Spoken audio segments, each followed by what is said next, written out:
မင်္ဂလာပါခင်ဗျာဒီဗီဒီယိုလေးမှာတော့ engine နဲ့ပတ်သက်ပြီးတည်တည်တဲ့အကြောင်းအရာလေးများကိုဝေမျှတင်ဆက်ပေးသွားပါမယ် engine ဆိုတာကတော့ကျွန်တော်တို့ရဲ့လုပ်ငန်းဆောင်ရွက်ချက်တွေကိုလွယ်ကူစွာပြီးမြောက်စေဖို့အတွက်အသုံးပြုတဲ့စက်ပစ္စည်းတစ်မျိုးပဲဖြစ်ပါတယ်ကဘာဦးစားဆိုရင်ကျွန်တော်တို့ရဲ့လုပ်ငန်းဆောင်တာများကိုကျွန်တော်တို့ရဲ့ခန္ဓာကိုယ်ခွန်အားများကိုအသုံးပြုပြီးတော့လုပ်ကင်ကြပါတယ်အဲ့ဒီနောက်ပိုင်းမှာတော့တရိတ်ဆန်တွေကိုလေ့ကျင့်ပေးပြီးအလုပ်တွင်ကြအောင်ကြံဆောင်လာကြပါတယ်ဒီထက်တစ်ဆင့်မြင့်လာတဲ့အခါမှာတော့စွမ်းအင်များကပုံစံတစ်မျိုးမှတစ်မျိုးသို့ပြောင်းလဲနိုင်တာကိုလေ့လာရှာဖွေသိရှိပြီးတဲ့နောက်မှာတော့စက်ပစ္စည်းများကိုတီထွင်ဖန်တီးအသုံးပြုခဲ့ကြပါတယ်။အဲ့ဒီထဲမှာ engine ဆိုတဲ့စက်ပစ္စည်းလည်းအပါအဝင်ဖြစ်ပါတယ်။ engine ကိုတော့ကျွန်တော်တို့ကလက်ရှိအချိန်မှာအိမ်မှာသုံးတဲ့လက်ဆွဲမီးစက်ကားဆိုင်ငယ်ကားစလို့အလုပ်ရုံစက်ရုံတွေ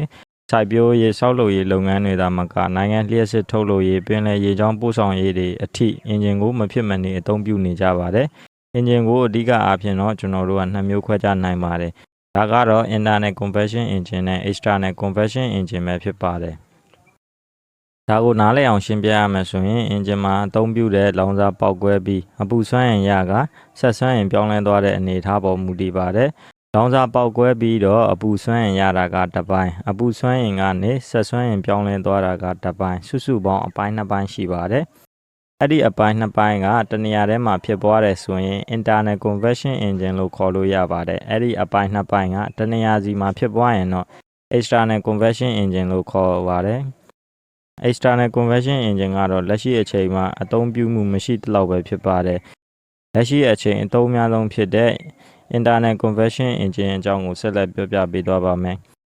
internal combustion engine မှာဆိုရင်လောင်စာပေါ်မူတည်ပြီးတော့ diesel engine, gas engine, gas engine ဆိုပြီးတော့ခွဲခြားနိုင်ပါတယ်။ဒါအပြင် ignition system ကိုကြည့်ပြီးတော့ spark plug သုံးတဲ့ engine, SI engine နဲ့ nozzle သုံးတဲ့ engine, CI engine ဆိုပြီးတော့ခွဲခြားကြပါသေးတယ်။နောက်တစ်မျိုးအနေနဲ့ cylinder များတည်ရှိတဲ့ပုံစံပေါ်မူတည်ပြီးတော့ inline, U-type, cross-8 type, radial type, H-type, opposite cylinder, opposite piston, delta type ဆိုပြီးတော့ပုံစံကြည့်ကခွဲခြားကြပါသေးတယ်။သို့တော်လည်းအဓိကမှတ်ထားမယ့်အကြောင်းအရာကတော့ 2 stroke လား 4 stroke လားဆိုတာကိုလည်းသိရှိထားဖို့လိုပါတယ်။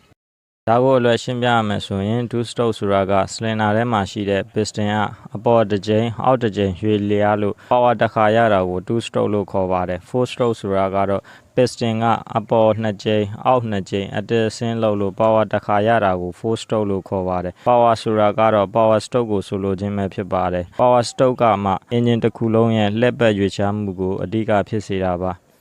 အခြေခံဖြစ်တဲ့အတွက်ကြောင့်မလို့ engine အမျိုးအစားအခေါ်များနဲ့အလုပ်လုပ်ပုံအကြမ်းပြင်ကိုအခုလောက်တည်ထားရင်အဆင်ပြေပါတယ်နောက်ဗီဒီယိုမှာတော့ engine မှာရှိတဲ့အစိတ်ပိုင်းများနဲ့အလုပ်လုပ်ဆောင်ပုံကိုဆက်လက်ပြောပြပေးသွားပါအောင်မယ်ကျွန်တော် channel လေးကတော့စက်မှုပညာရပ်နဲ့ပတ်သက်ပြီးတော့တည်တင်တည်တဲ့အကြောင်းအရာဘူးတူတာပညာရပ်များကိုဝေမျှတင်ဆက်ပေးနေတဲ့ channel လေးပဲဖြစ်ပါတယ်ဒါကြောင့်မလို့ကျွန်တော် channel လေးကို subscribe လုပ်ရတဲ့ subscribe လုပ်ထားပေးပါဗီဒီယိုအသစ်တင်တိုင်းသိရအောင်လည်း notification လေးကိုနှိပ်ထားပေးပါလို့ကျွန်တော်ဆိုလိုက်ပါတယ်အဲဒါဆိုရင်နောက်ဗီဒီယိုမှာပြန်တွေ့ပါဦးမယ်ခင်ဗျာ